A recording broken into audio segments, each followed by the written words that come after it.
The champagne flute slipped from my fingers, crystals shattering against the marble floor as my new daughter-in-laws. Words echoed through the Mitchell family estate. "This is the family embarrassment we're stuck with," Samantha had announced. To her wealthy parents with that practiced smile of hers, her manicured hand barely grazing my shoulder. The entire wedding reception seemed to pause, 200 guests turning to stare at the 55-year-old woman in the understated navy dress. That's when Robert Mitchell's face went white as his tuxedo shirt. If you're watching this, subscribe and let me know where you're watching from. Let me backtrack to how we got here because, honey, this story is about to get interesting. My name is Margaret Thompson, but most people call me Maggie. I've spent the last 15 years perfecting the art of being strategically invisible, which turns out to be excellent training for what comes next. My son David had been dating Samantha for 8 months, and I'd met her exactly twice before today, 2 brief dinners where she'd asked pointed questions about my modest lifestyle and whether I might need assistance with expenses as you get older. The wedding itself was spectacular. I'll give them that. The Mitchell estate sprawled across 50 acres of perfectly manicured Connecticut countryside, complete with a chapel that could seat 300 gardens. That must have cost a fortune. Samantha floated down the aisle in a dress that probably cost more than most people make in months. And David looked happier than I'd seen him since his father died. I'd chosen my outfit carefully. A navy blue dress from a nice department store paired with my grandmother's pearl necklace. Nothing flashy, nothing that would draw attention. I'd learned long ago that the key to maintaining certain privacy was to look exactly like what people expected to see. A widow living comfortably but modestly on her late husband's engineering pension and life insurance. The ceremony was beautiful, even if I did notice Samantha's mother, Patricia, sizing me up like I was something that didn't quite belong. The reception was where things got interesting. The Mitchell family had spared no expense, with ice sculptures, a 12-piece orchestra, and enough flowers to open their own shop. I'd found a corner table watching my 32-year-old son dance with his new wife when Samantha approached with her parents in tow. "Mom and Dad," she'd said with that sugar-sweet tone that made my teeth ache, "I want you to meet David's mother." Then came the words that changed everything. Robert Mitchell's champagne flute had frozen halfway to his lips. His eyes locked on my face with an expression of dawning recognition that made my stomach flip. "Margaret Thompson," he whispered. And suddenly, I wasn't invisible anymore. "Wait, aren't you the woman from the Mitchell Holdings acquisition meeting 3 years ago? Aren't you that mysterious investor who bought my company?" Robert Mitchell's words cut through the reception noise like a knife through silk. The color drained from Samantha's face as she looked between her father and me, confusion replacing her earlier smugness. "Patricia." Mitchell's diamond bracelet caught the chandelier light as her hand flew to her throat, and I could practically hear the gears turning in her socialite brain. The truth is, most people don't know what real wealth looks like. They expect diamonds and designer labels, flashy cars, and obvious displays. What they don't expect is a woman in a simple but elegant dress who shops at normal stores and drives a reliable sedan. That's exactly what I've been counting on for the past 15 years. It started with my late husband Tom's invention, a small piece of technology that revolutionized smartphone battery efficiency. We were both engineers, Tom and I, working for a tech company in Silicon Valley back in the early 2000s. When Tom developed his power management system in 2010, we thought maybe we'd make enough to retire comfortably. We had no idea we were sitting on a gold mine. The patent sold for $22 million in 2012. $22 million. David was 24 then, fresh out of graduate school with his marketing degree and full of dreams about building his own career. Tom and I made a decision that day that would shape the next 13 years of our lives. We told David we'd gotten a substantial settlement, enough to be very comfortable, but nothing extravagant. He never questioned it. Probably assumed it was a few million at most. What David didn't know was that $22 million was just the beginning. Tom and I took that money and started investing systematically. Conservative blue chip stocks at first, then growth companies as we learned the market, real estate in emerging areas, tech startups with solid fundamentals. Tom had a gift for spotting undervalued opportunities before the market caught on. By the time he died 5 years ago in 2020, our portfolio was worth over $800 million. $800 million, the same amount I'd later use to acquire Mitchell Holdings 2 years after Tom's death. The irony was delicious. While Samantha had been giving me concerned looks and asking if I needed help managing my finances as I got older, I'd been the anonymous investor who'd rescued her father's failing company, the same company he'd nearly destroyed through overexpansion and poor debt management, forcing him to accept a buyout from what he thought was a corporate investment firm. That investment firm was a shell company controlled by me.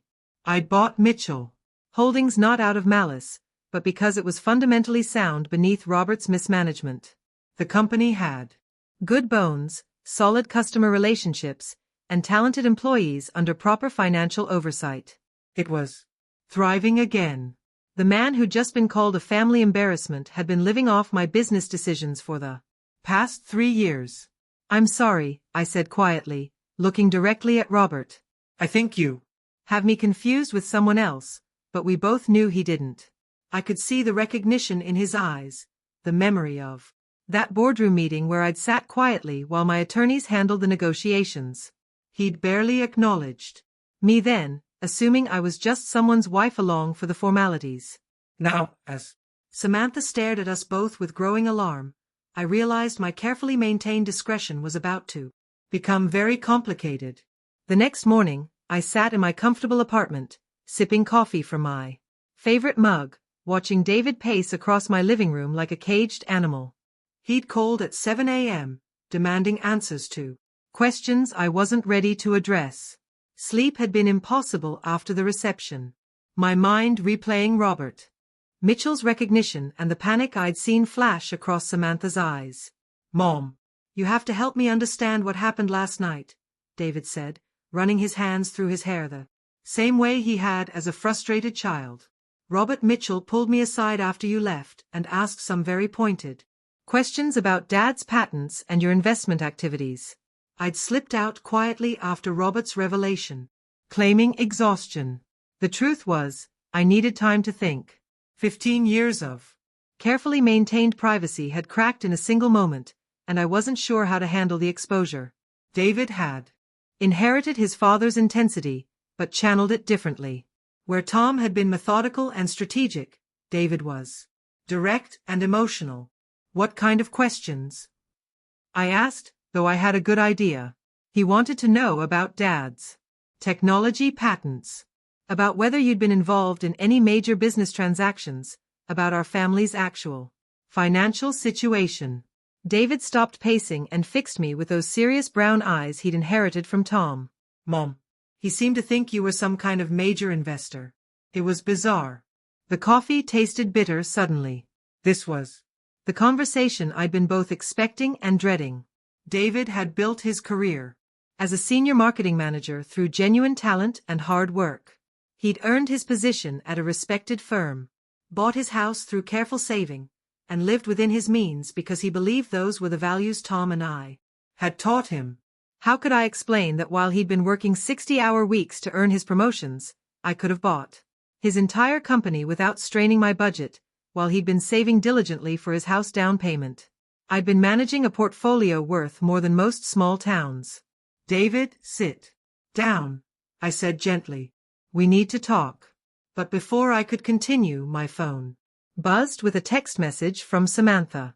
"Margaret, I think we should have lunch today. There are some things David and I would like to discuss with you." I showed David the message, watching his expression shift from confusion to concern. "What do you think she wants to discuss?" I had a pretty good idea. Samantha Mitchell wasn't the type to let mysteries remain unsolved, especially when they potentially involved money. She'd probably spent the entire night questioning her father about his suspicions, and now she was ready to investigate further. The question was, how much had Robert actually figured out from that brief boardroom encounter 3 years ago? "I think," I said carefully, "your wife is more observant than we've given her credit for." David's phone rang, Samantha's name appearing on the screen. He answered immediately, and I could hear her voice even from across the room. Bright and artificially cheerful. David. Honey, I was hoping we could all have lunch together today. There are some family things I'd love to discuss with your mother now that we're officially relatives.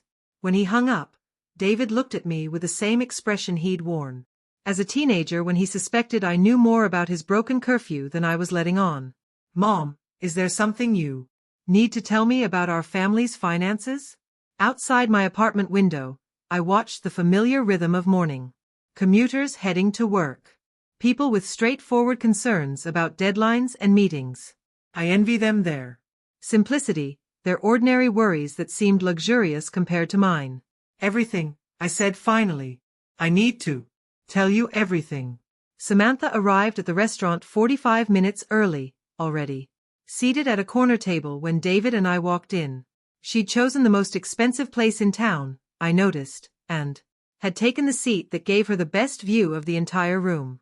Her perfectly styled blonde hair caught the afternoon sunlight, and she was wearing a designer suit I recognized from a magazine spread I'd seen recently.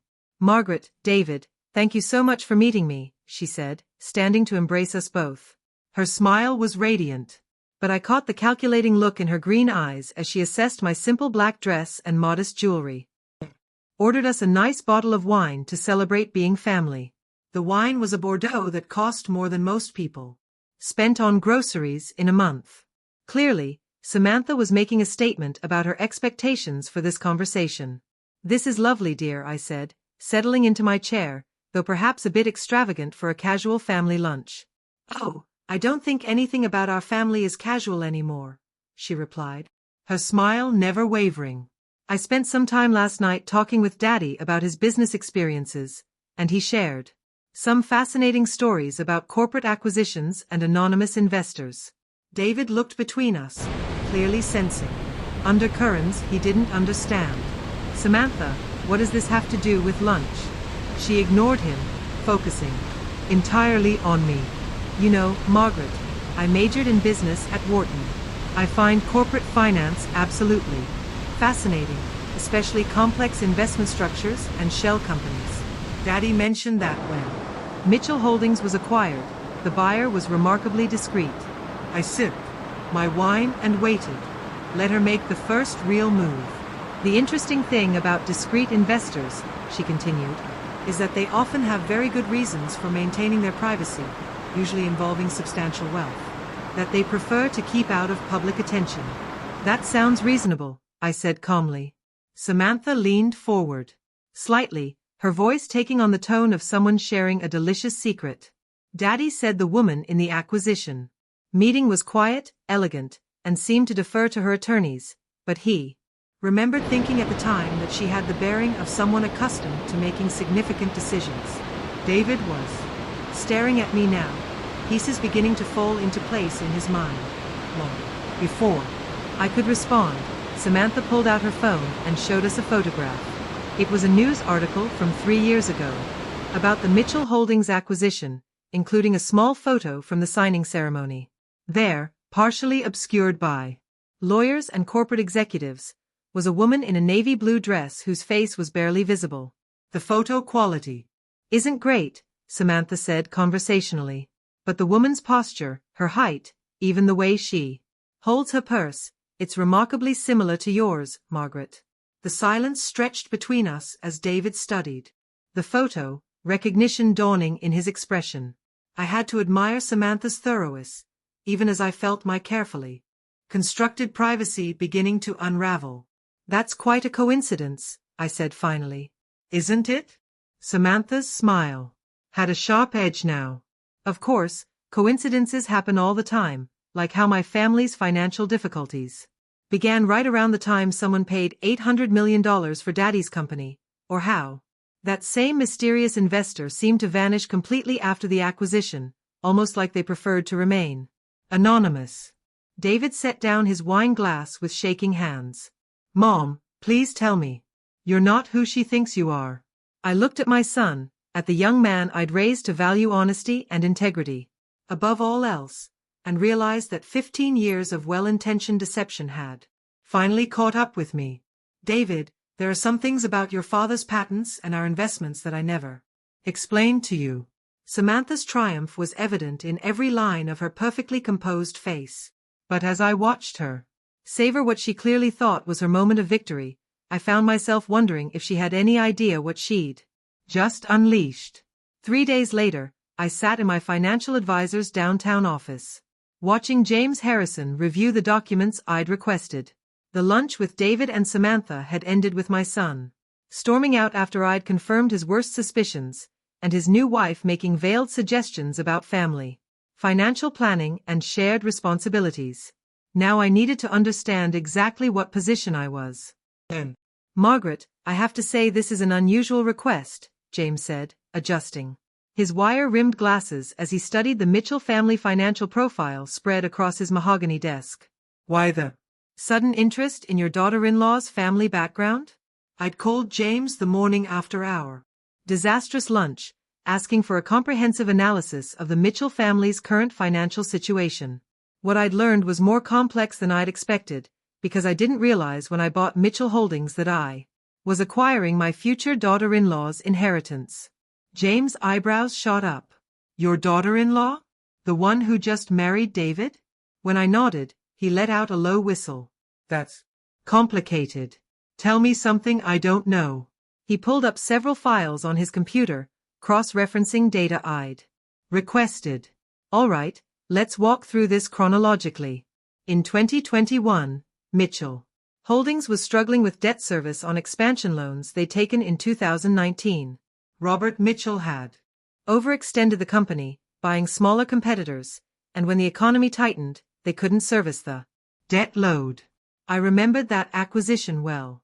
It had been one of my more strategic investments, buying a fundamentally sound company at a discount because of temporary financial stress. What was the family's expectation at that time? According to the financial records we've obtained, Samantha Mitchell had been positioning herself as the eventual successor to her father. She'd worked their summers during college, completed her MBA with a focus on family business management, and had been telling people she'd be taking over the company after a transition period. The pieces were fitting together in an uncomfortable way. So, when I acquired the company and brought in professional management, I eliminated her expected career path. More than that, you eliminated what she saw as her birthright. James pulled up another document. Here's where it gets interesting. I've been monitoring some discreet inquiries about your investment activities. Someone has been asking questions about shell companies, acquisition structures, and anonymous investors. My stomach tightened. What kind of questions? Professional-level questions. Not casual curiosity, but the kind of research that suggests someone with business training and possibly legal connections. He turned his monitor toward me. Margaret, I think your daughter-in-law has hired a private investigator. The implications hit me immediately. 15 years of careful legal structures and deliberate discretion could be unraveled by someone with sufficient motivation and resources. How vulnerable are we? That depends on how deep they're willing to dig and what they plan to do with the information. James's expression was serious. Your privacy protections are solid, but they're not impenetrable. A determined investigation with legal backing could eventually trace the ownership structures back to you. I thought about Samantha's behavior at lunch. The way she'd presented her discoveries like a chess player revealing a winning strategy. What would you recommend? Honestly, get ahead of this. If she's building a case for some kind of financial claim or family obligation, it's better to control the narrative than to be exposed by it. He leaned back in his chair, considering. But, Margaret, there's something else you need to think about. If this becomes public, it won't just affect you. David's career could be impacted if it looks like his success was connected to family wealth he wasn't even aware of. I hadn't fully considered that angle. David's reputation in the marketing world was built on merit. If it came out that his mother was a major investor, people might question every promotion he'd earned, every client relationship he'd built. The irony was bitter. I'd hidden my wealth to protect him, and now that secret might damage everything he'd worked to achieve. There's one more thing, James continued, pulling up a Final document. The Mitchell family's current financial situation is more precarious than it appears. They've been maintaining their lifestyle through credit and loans, probably expecting Robert to find another business opportunity or for Samantha to marry into wealth. And now she thinks she has. Exactly. But Margaret, if they're planning some kind of approach for financial assistance or inclusion in your investments, you need to be prepared for what that might look like. This isn't going to be a simple family conversation anymore. As I left James's office, I realized I was facing the same decision Tom and I had made 15 years ago. Except now the stakes were much higher. This time, I wouldn't just be protecting my son's independence. I'd be fighting to prevent everything I'd built from being turned against my family. That evening, I did something I hadn't done in months. I opened a bottle of the good wine Tom and I had been saving for special occasions, poured myself a generous glass, and spread 15 years of financial records across my dining table. If Samantha wanted to play investigator, she was about to discover she'd chosen the wrong person to underestimate. The numbers told a story of patience and strategy that I'd almost forgotten. Tom and I hadn't just gotten lucky with his patent sale. We'd been methodical, researching every investment, diversifying carefully, and reinvesting profits into emerging opportunities. That initial $22 million had grown to $50 million by 2015, then to $200 million by 2018. By the time Tom died, we were worth over $800 million. And I'd continued growing it steadily. More importantly, I'd been quietly building something larger than just wealth. I owned significant stakes in 12 different companies, held licensing agreements on 17 different technologies, and had investments in everything from renewable energy to biotechnology. I wasn't just wealthy. I was connected to innovation in ways that even James didn't fully understand. My phone buzzed with a text from David. Mom, Samantha. And I would like to come over tomorrow evening. She has some ideas about how our family should handle this new information. I almost laughed. Samantha had ideas, did she? I could imagine what those ideas might include. Probably something involving trust funds and family meetings in a more collaborative approach to financial decision-making. What she didn't understand yet was that I'd been managing expectations and protecting my interests longer than she'd been working in business.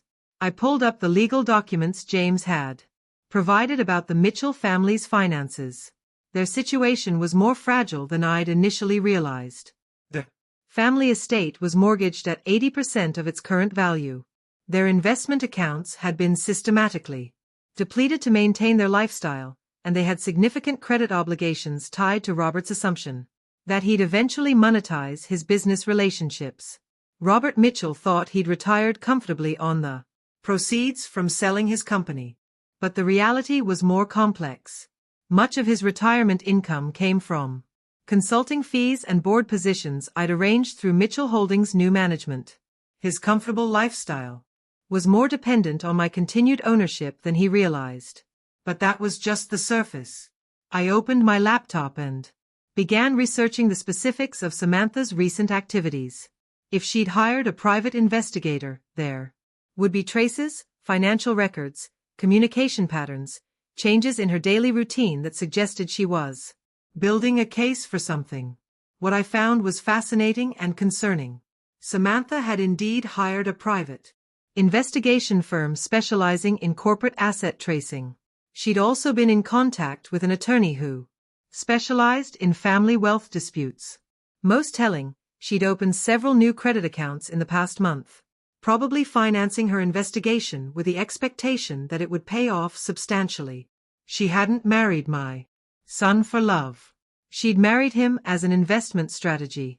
The wine was making me philosophical, or maybe just honest with myself for the first time in years. I'd spent 15 years being the discreet widow, content to let people assume I was living comfortably but modestly while I quietly built something substantial.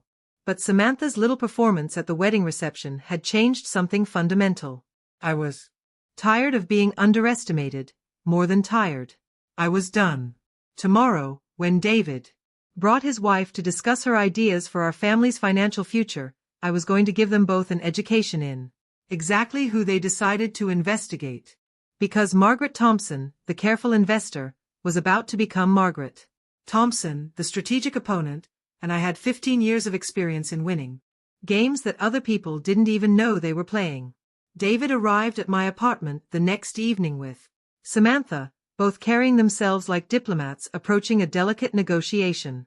I'd prepared for their visit carefully, setting out a simple cheese and fruit plate and opening a moderately priced bottle of wine. Nothing that would suggest the resources I actually had available. Mom, thank you for agreeing to sit down with us. David began, his voice carrying the careful tone of someone walking through a minefield. I know the last few days have been complicated.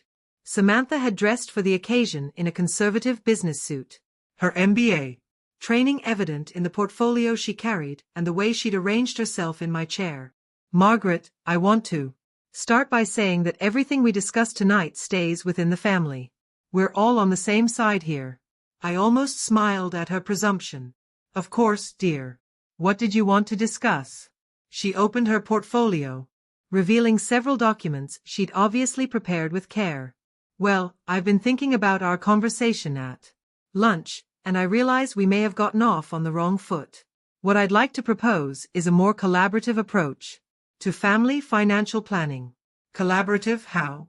David shifted uncomfortably beside her, clearly uncertain about the direction this was heading.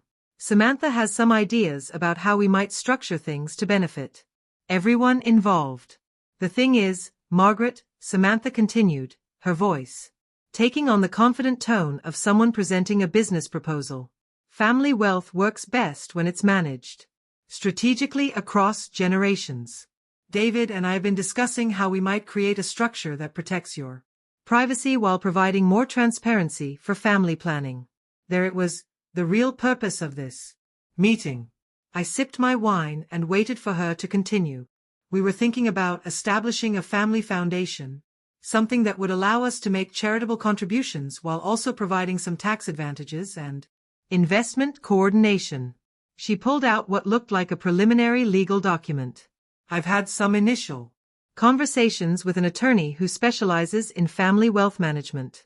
The audacity was breathtaking. She'd discovered I had money and immediately begun planning how to access it, complete with legal consultation and formal proposals. That sounds very thorough. The foundation would be controlled by a board of family trustees, she continued enthusiastically. You, me, David, eventually any children we might have. It would give us all input into major financial decisions while maintaining appropriate oversight.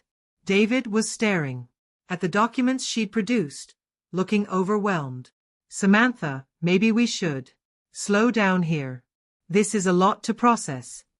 Actually, David, I think your wife has put considerable thought into this proposal, I said calmly. Tell me, Samantha, what kind of initial funding were you envisioning for this foundation? Her eyes lit up at what she interpreted as interest. Well, that would depend on the scope of the charitable activities we wanted to pursue. I was thinking maybe we'd start with something substantial enough to make a real impact. Perhaps 50 or 60 million to establish credibility in the philanthropic community. 50 or 60 million as a starting point from a woman who'd called me a family embarrassment less than a week ago. And the board structure you mentioned, I continued conversationally. How would voting rights be allocated? I think equal representation makes the most sense, she replied confidently. 3 trustees, 3 votes, very democratic. I sat down my wine glass and looked directly at her. Samantha, can I ask you something honestly? Of course. Do you love my son? The question clearly caught her off guard. She glanced at David, then back at me. That's what kind of question is that? A simple one. Do you love David for who he is, or do you love what you think being married to him might provide you? The silence in the room was electric. David was looking between us with growing alarm, and Samantha's composed facade was beginning to crack. I think that's an unfair characterization of our relationship, she said finally. Is it? I stood up and walked to my bookshelf, pulling out a folder I'd prepared. Because I have some information that might help clarify things. I returned to my seat and opened the folder, revealing the investigation report James had prepared on Samantha's recent activities. Her face went pale as she recognized some of the documents. This is a record of your communications with Ashford Private. Investigations over the past 2 weeks, I said calmly. Apparently, you hired them to research corporate ownership structures and trace anonymous investors. Quite expensive from what I can see. David stared at his wife with growing disbelief.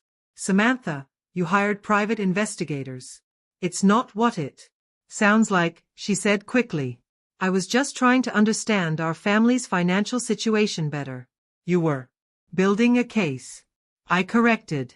These records show you also consulted with Harrison Webb and Associates, a law firm specializing in family wealth disputes and trust challenges. I pulled out another document. This is interesting. You opened 3 new credit accounts in the past month, borrowing against your expected family financial improvements. That's quite an assumption to make. Samantha was scrambling now, her careful composure completely gone. Margaret, you have to understand. I was just trying to protect our family's interests. If there are substantial assets involved, we need to plan appropriately. Whose interests exactly? I asked. Because according to this financial profile, James prepared, your family situation is considerably more precarious than you've been letting on. I spread several more documents across the coffee table. Your parents' estate is mortgaged at nearly 80% of value. Their investment accounts have been depleted to maintain their lifestyle since your father lost Mitchell Holdings.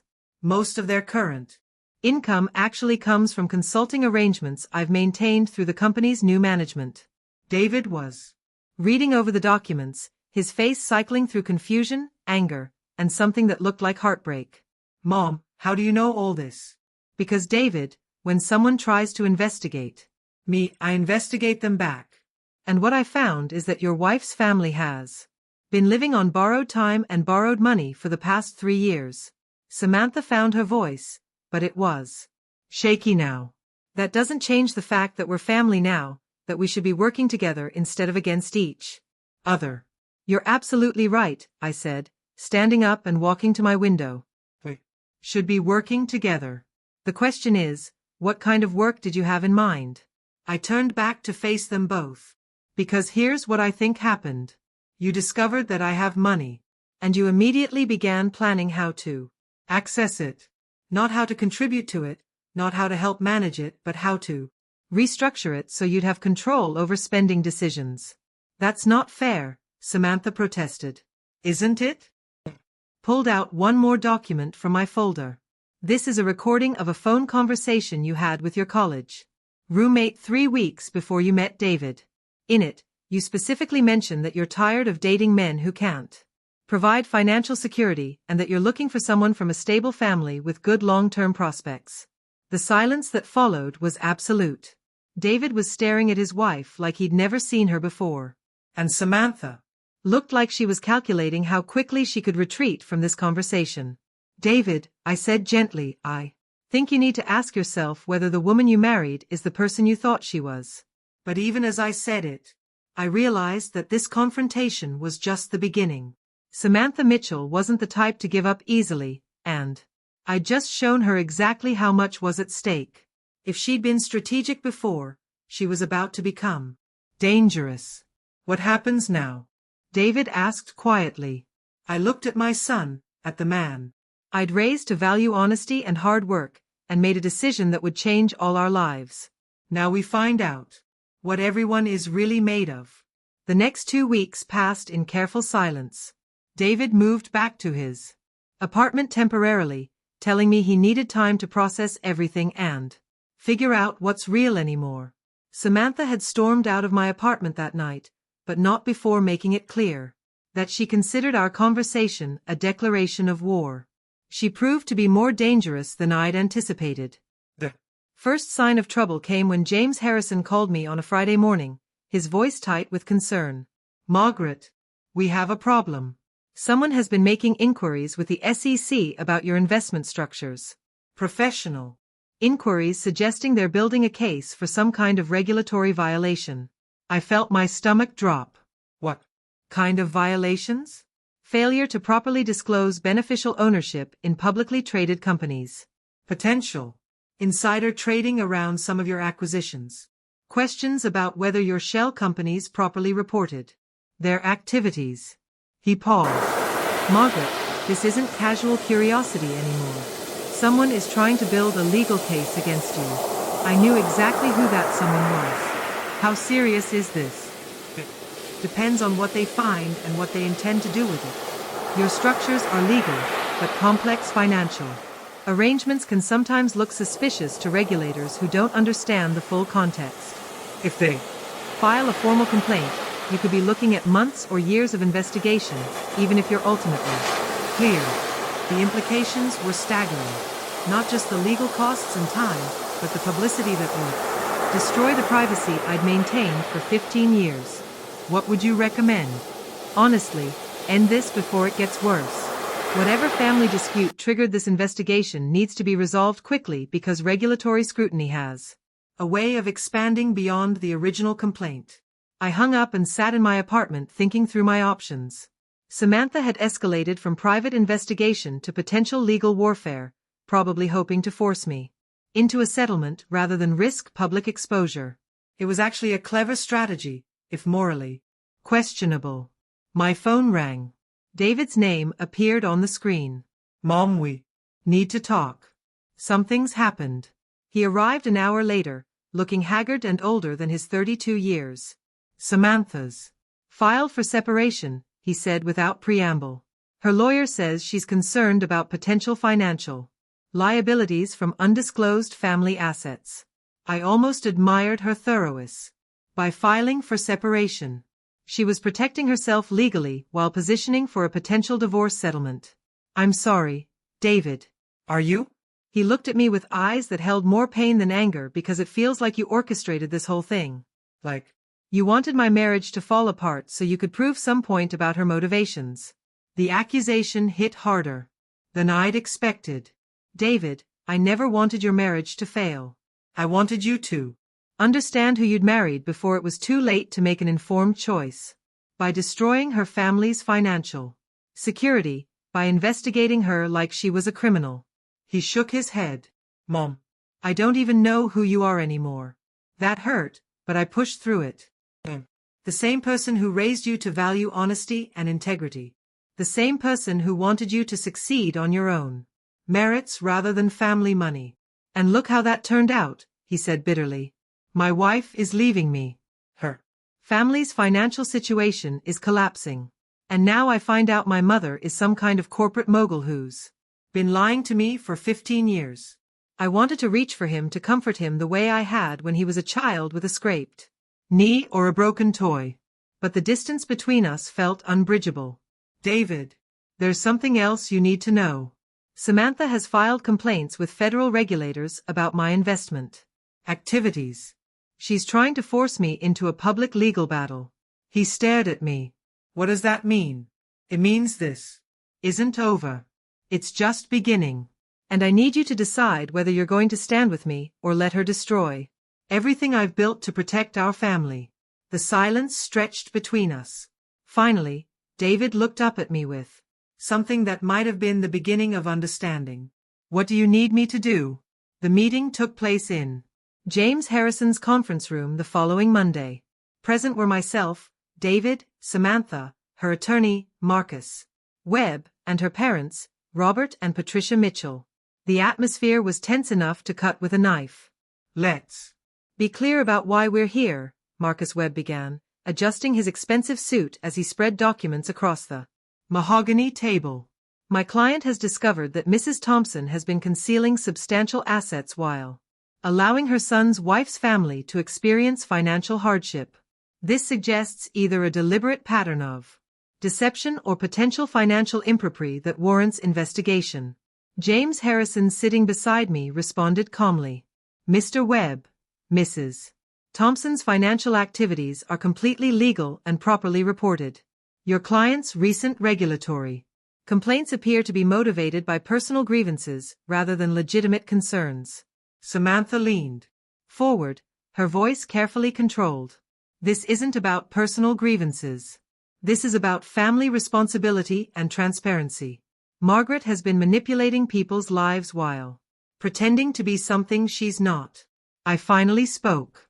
Samantha, I've never manipulated anyone.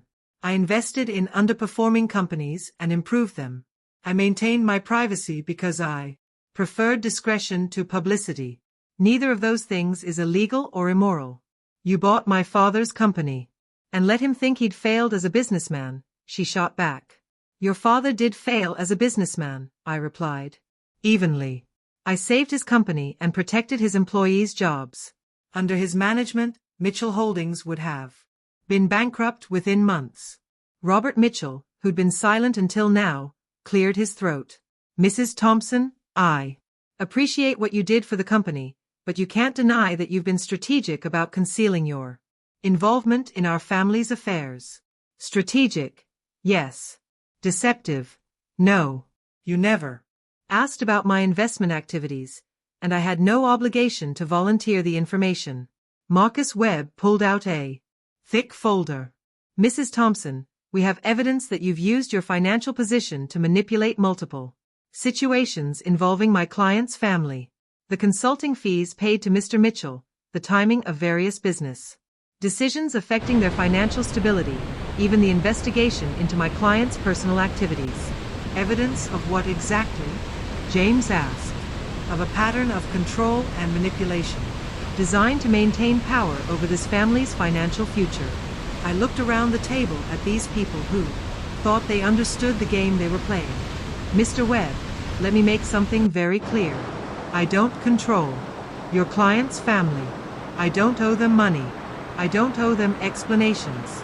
And I certainly don't owe them access to my assets. But you do owe your son honesty, Samantha interjected. And you owe your daughter-in-law basic respect. Respect? I felt something cold settle in my chest. You introduced me as a family embarrassment at your wedding reception. You hired investigators to research my private affairs. You filed regulatory complaints to try to force me into a financial settlement. And now you want to lecture me about respect. The silence that followed was deafening. David, who'd been quiet throughout the meeting, finally spoke. What do you want, Samantha? What would it take to end this? She exchanged glances with her attorney, then looked directly at me. I want a formal family financial agreement, something that establishes clear expectations and responsibilities for all parties. What kind of responsibilities? I asked. Marcus Webb pulled out another document. We're proposing a family trust structure with shared governance and defined distribution policies. Mrs. Thompson would contribute a substantial portion of her assets to the trust, which would be managed by a family board for the benefit of all members. I almost laughed at the audacity. You want me to put my money into a trust controlled by a committee that includes people who've been investigating me and filing complaints against me.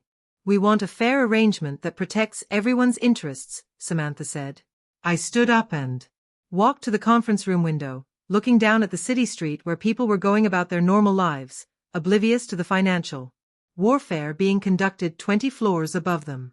I have a counter-proposal, I said finally. I turned back to face the room.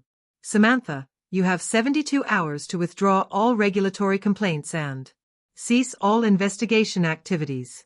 In return, I'll provide a settlement that allows you and your parents to maintain your current lifestyle without further interference from me. What kind of settlement? Marcus Webb asked. Suspiciously. $5 million, one-time payment. In exchange, you sign agreements never to contact my son or me again. The room went completely silent. David stared at me in shock. Mom, you can't be serious. But I was completely serious. I just offered to pay $5 million to remove toxic people from our lives permanently. And judging by the expressions around the table, everyone was beginning to understand exactly how serious I was about protecting what mattered to me. $5 million, Samantha repeated slowly, as if testing how the words sounded. To never contact David again. That's correct. Marcus Webb was already calculating. I could see it in his eyes. 5 million was more than his client could hope to win in any legal proceeding, and it came without years of litigation risk. Mrs. Thompson, that's a generous offer, but it seems designed to break up a marriage rather than resolve a family dispute. Mr. Webb, the marriage was already broken. I'm simply offering to pay for a clean ending rather than a messy one. David stood up abruptly. Mom. Stop. Both of you, just stop. He looked around the room with an expression of complete disgust. This is insane. Sitting here negotiating the price of my marriage like it's a business transaction. Isn't that exactly what it's been? I asked gently. He turned to Samantha, his voice carrying a pain that made my heart ache. Samantha, I need you to answer something honestly. Did you marry me because you loved me or because you thought I came from money? The silence stretched for nearly a full minute. David, that's not a fair question, she said finally. It's the only question that matters. I watched my son's face as he waited for an answer. That never came. In that silence, 15 years of careful parenting choices, financial discretion, and protective secrecy crystallized into a single moment of clarity. $5 million, I repeated, looking directly at Samantha. Plus, I arranged for your parents to keep their house and your father to retain his consulting position at Mitchell Holdings. You sign the papers and walk away from my family. And if I refuse, I smiled. And for the first time in this entire ordeal, it was completely genuine. Then you get nothing. Your parents lose their house, your father loses his income, and you spend the next several years in legal proceedings that will cost you far more than you could ever hope to win. Marcus Webb was whispering urgently in Samantha's ear, probably explaining the mathematical reality of the situation. 5 million in hand versus years of expensive litigation with an uncertain outcome. I need time to consider this, Samantha said. You have until noon tomorrow. After that, the offer expires and you deal with the consequences of the complaints you filed. As the meeting broke up, David lingered behind while the others filed out. Mom, did you really just buy my freedom from my wife? No, sweetheart. I just gave you the information you needed to make your own choice. He was quiet for a long moment. What if she takes the money? Then you'll know exactly who she was, and you can move forward with your life. And if she doesn't, then you'll still know who she was, and I'll make sure she regrets trying to manipulate our family. David looked at me with something that might have been admiration mixed with fear. When did you become so ruthless? I thought about the question seriously. Think I always was, David.